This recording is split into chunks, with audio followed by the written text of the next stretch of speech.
مخلوق کی حقیقت یہ ہے کہ اس پر موت نے وارد ہونا ہے۔ موت سے پاک تو صرف ایک ہستی ہے، وہ میرے اللہ سبحانہ و تعالیٰ ہے۔ الذی خلق الموت والحیات، خالق موت، جو موت سے پاک ہے وہ اللہ ہے، اللہ وحدہ لا شریک، باقی سب پر تو موت ہے۔ کل نفس ذائقۃ الموت، ہر نفس نے موت کا ذائقہ چکھنا ہے۔ اب اس نقطے کو سمجھ لیں، موت کی حقیقت کی ایک جھلک، کل نفس ذائقۃ الموت، ہر جاندار نے، ہر ذی نفس نے موت کا ذائقہ چکھنا ہے۔ اب موت کی حقیقت یہ ہے کہ کلیتاً انسان نے ختم نہیں ہونا۔ اگر موت کے بعد سب کچھ ختم ہے، آگے کچھ بھی نہیں ہے، تو پھر تو یورپ والوں کا تصور ٹھیک ہے، ایٹ ڈرنک اینڈ بی میری، کھاؤ پیو اور موج مستی کرو۔ جب ہم نے مر جانا ہے، مر کر مٹی میں مل جانا ہے، آگے کچھ بھی نہیں ہے، تو پھر وہ سب کچھ اسی دنیا کو سمجھتے ہیں۔ سو وہ کہتے ہیں کہ اس دنیا میں عیش کر لیں، اس دنیا میں عشرت کر لیں، اس دنیا میں جو کچھ بھی ہے اسے مٹھی میں سمیٹ لیں، یہ بھی مجھے مل جائے، یہ بھی مجھے مل جائے، اس سے بھی میں لطف اندوز ہو لوں، اس سے بھی میں لطف اندوز ہو لوں، اپنی لائف کو چل کر لوں، زندگی کا مزہ لے لوں، لمحے لمحے سے مزے کو کشید کر لوں، اس لیے کہ اس کا تصور یہ ہے کہ مرنے کے بعد آگے کچھ نہیں ہے۔ مگر حقیقت تو بالکل اس کے برعکس ہے، حقیقت تو بالکل اس کے الٹ ہے، اور وہ کیا ہے؟ یہ دنیا دارالامتحان ہے، آگے چل کر ہم نے حساب دینا ہے، ہماری اکاؤنٹیبلٹی ہونی ہے، ہمارا وہاں محاسبہ ہونا ہے۔ تو جسے یہ خبر ہے وہ اس حقیقت سے بھی آشنا ہے کہ موت اسے ختم کرنے نہیں آتی۔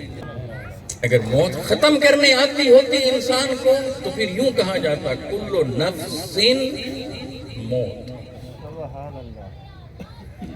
ہر جاندار پر موت ہے۔ لیکن اللہ سبحانہ و تعالیٰ تو یہ نہیں فرما رہے، میرے اللہ تو یہ فرما رہے ہیں کل نفس ذائقۃ الموت، ذائقۃ الموت، ذائقۃ الموت، ذائقۃ الموت، ہر جاندار نے موت کا ذائقہ چکھنا، ذائقہ چکھنا۔ اب ذائقے کی حقیقت کیا ہے؟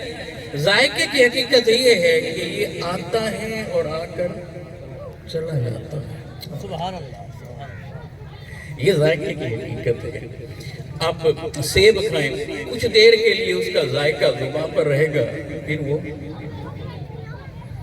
آپ چائے پیئیں، کافی پیئیں، تھوڑی دیر کے لیے اس کا ذائقہ زبان پر رہے گا، پھر وہ ذائقہ جاتا رہے گا۔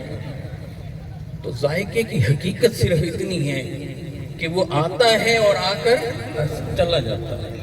موت کی حقیقت یہ ہے کہ مخلوق پر اس نے آنا ہے، مگر آ کر اس نے ٹکنا نہیں ہے، آ کر اس نے جمنا نہیں ہے، آ کر اس نے ٹھہرنا نہیں ہے، آ کر اس نے رہنا نہیں ہے بندے پر، بس اس نے آنا ہے اور چلے جانا ہے۔ کیسے؟ جیسے ذائقہ ہوتا ہے، جیسے ذائقہ ہوتا ہے۔ اور ذائقے کی حقیقت یہ ہے کہ تھوڑی سی دیر کے لیے رہتا ہے اور پھر چلا جاتا ہے۔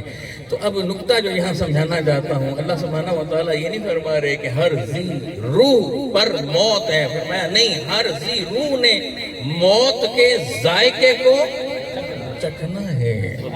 فرق صرف یہ ہے کہ اس میں چھپا ایک راز یہ ہے کہ جب موت کے ذائقے کو ہم نے چکھنا ہے تو ذائقہ کبھی کڑوا ہوتا ہے، کبھی میٹھا ہوتا ہے، ذائقہ کبھی زہریلا ہوتا ہے، کبھی رسیلا ہوتا ہے۔